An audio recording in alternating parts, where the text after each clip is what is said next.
The Swarm is arguably the most iconic roller coaster at Thorpe Park. It is a B&M wing coaster, and I think it's pretty legendary in the coaster enthusiast community. I remember when I was young, before I'd even ridden that many rides, and I was doing my research on some of the best roller coasters around the world, and I remember the Swarm popping up. This was back in 2012 when wing coasters were just becoming a thing, and this ride was getting so much attention. So it was pretty cool to make it out to Thorpe Park and ride it for myself. That being said, I will say I don't think it lived up to the hype. And I have a theory about that. I think for a lot of the enthusiasts in the UK, they think that this ride is so cool because it is the only one like it in the area. Or at least up until recently, there have been a few more wing coasters added around Europe. I mean, we just saw Phoenix get built at Toverland. But for a while, because this was the only one like it, a lot of the people in the UK raved about it. But now that there are a lot more wing coasters out there, and I've had the opportunity to ride most of them, the Swarm is definitely not the latest and greatest like it used to be. It is still a fun ride. Don't get me wrong, I enjoyed it. But there are definitely stronger wing coasters out there. And I'm not just talking about ones in America. I would even say Flug der Dämonen at Heide Park is better than this. Although there might be some people that argue about that. I would have loved to have experienced Phoenix at Toverland, and from what I've heard, that's the best wing coaster in Europe, but I can't say for sure because I have not experienced it. But enough about that, let's talk about this ride. I want to get into the layout, talk about some of the specifics, things I liked, things I disliked, and what better way to start about talking about this ride than the theming.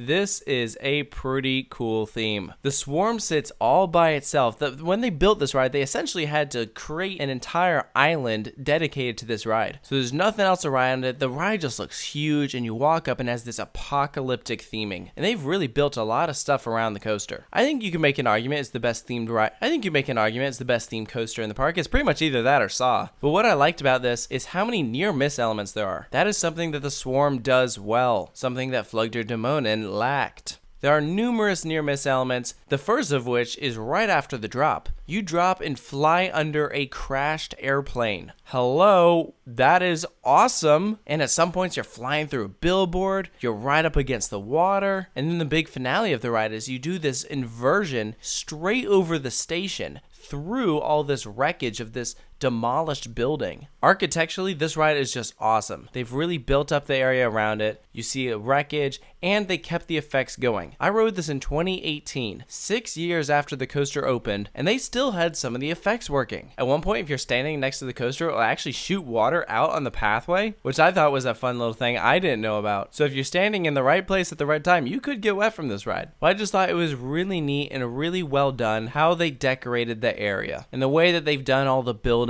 the station, it's cool. If there is a downside to the station, because of how they've done that element, there is no roof over it, so there's no shade in that or the queue line. When we were at Thorpe Park, it was a hot day, and there was no shade over it. And I don't know, maybe that's more something to bring up in the Thorpe Park review. But at least for Swarm, when you go to ride it, definitely be warned of that. Not much shade in the queue. Last thing I'll really talk about the theme is I love how they've designed the trains. The Swarm is meant to be this, swarm of insects or some sort of futuristic creature, and the trains look like some kind of demonic arachnid. It's pretty neat. And, fun fact, at one point, the last 2 rows on the Swarm used to run backwards. That would have been something cool to experience. As you can tell by this footage, that was not the case when I went and rode it, so I will not be able to talk about this. However, I will be able to talk to you about the differences between riding in the back row and the front row on this coaster. If you've watched some of my other wing coaster reviews, I think most of you will know how I feel about this. In the front, the ride feels a bit slow, even dare I say a little boring, because of the way that the elements are so spread out and graceful.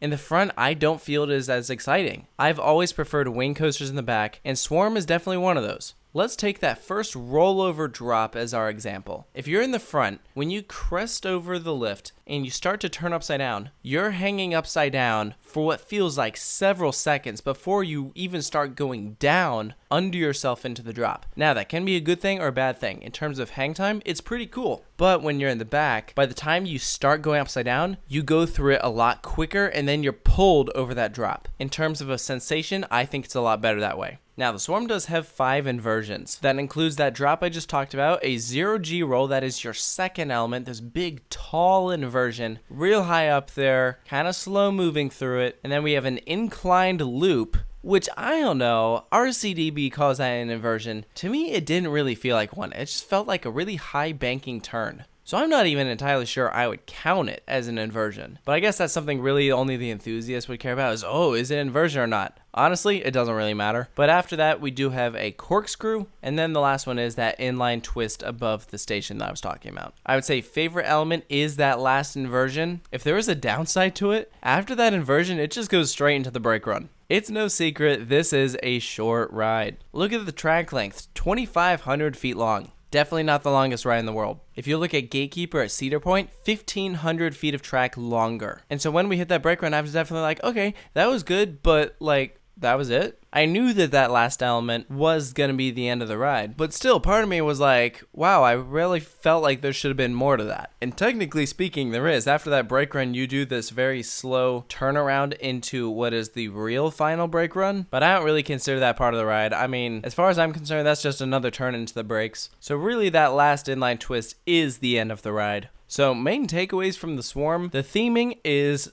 oddly enough, my favorite part about it. This and Flugder Demonen, in my opinion, are the best themed wing coasters out there. I will say, I kind of wish I got to experience this a few more times. The day I was at Thorpe Park, it was pretty busy, so I only got 2 rides in on it. Once in the right back, and then the other in the left front. So I did get to experience both sides, and I got front and back. And I'm very grateful I got those 2 rides, because when you're trying to do all the coasters at Thorpe Park on a busy day, I was just amazed that I got to re-ride any coasters at all. But I will say, I think if I got to do it a few more times, I really would have gotten a good feel for it. So I'm sure if I ever make it back to Thorpe Park and do it again, I might have a slightly different opinion of the ride. But as of right now, to me, this is a middle of the pack wing coaster. It is not the best, but it is also not the worst. Definitely be aware of those vests though. If you've ridden a B&M wing coaster, there's a good chance you know about how those things will lock up and just be so tight on your body. So if possible, try and get a little bit of room between you and the restraint at the beginning, and then maybe hold out on the vest so that it just doesn't tighten on your chest the whole time. So that's my tip for riding the Swarm. As for its final score, I'm going to give it an 8 out of 10. Like I said, for me, it didn't personally wow me. It is an enjoyable coaster. I understand why for a lot of people it's their favorite coaster at Thorpe Park. To me, it is the most visually impressive coaster in the park. And so for that reason, I understand why it is a big hit with the public. But that's just my take on the Swarm at Thorpe Park in the UK. Let me know if you've ridden this, if you agree with my thoughts. If you think I missed something, feel free to post about it down in the comments below. Let me know. Of course, stay tuned for more coaster reviews here at Coaster Studios. I'll catch you guys next time.